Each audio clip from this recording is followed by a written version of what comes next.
আসসালামু আলাইকুম রহমতুল্লাহ। প্রিয় শিক্ষার্থীবৃন্দ, আশা করি তোমরা সকলেই ভালো আছো। আজকে আমরা শিশুর পণ এখানে কবিতা থেকে যেখানে যুক্ত বর্ণ রয়েছে, কঠিন বানানগুলো, সেগুলো আমরা শিখব।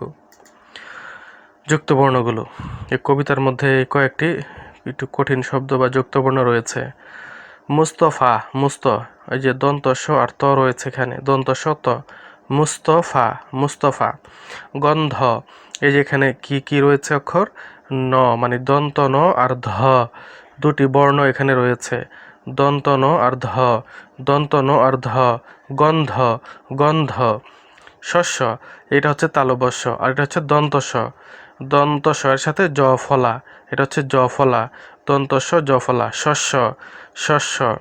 সূর্য, এটা হচ্ছে অন্তস্থ, এটা জ ফলা অন্তস্থ জ আর চুপুরে রেফ, সূর্য, অন্তস্থ জ রেফ, সূর্য।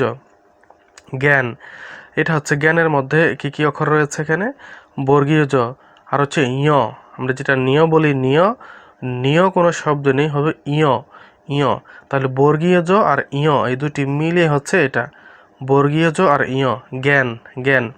এবার হবে প্রাণ, পয়ে র ফলা, প্রাণ। প্রতিজ্ঞা, প্রতিজ্ঞার মধ্যে এখানে হচ্ছে বর্গীয় জ আর ইয়, বর্গীয় জ আর ইয়, এই যে এটা হচ্ছে বর্গীয় জ আর ইয় দুটা মিলিয়ে এটা, প্রতিজ্ঞা, প্রতিজ্ঞা। পৃথিবী, পৃথিবী, পয়ের সাথে হচ্ছে রিকার, পৃথিবী, পৃথিবী। অন্ধকার, অন্ধকার, এখানে হচ্ছে দন্ত নয়ের সাথে ধ, দন্ত ন আর ধ দুটি অক্ষর এখানে রয়েছে, দন্ত ন আর ধ, অন্ধ, অন্ধকার, অন্ধকার। মুখস্থ, মুখস্থ, এখানে হচ্ছে এই দন্ত স আর নিচেরটা হচ্ছে থ, থ, এটা কিন্তু হ হবে না, হ নয়, এটা হচ্ছে থ, তয়ের পরে থ আছে, সেই থ, এটা হবে মুখস্থ। এই দুইটা একসাথে লিখলে এভাবে লেখা হয়, মুখস্থ, দন্ত স আর থ, থ, মুখস্থ।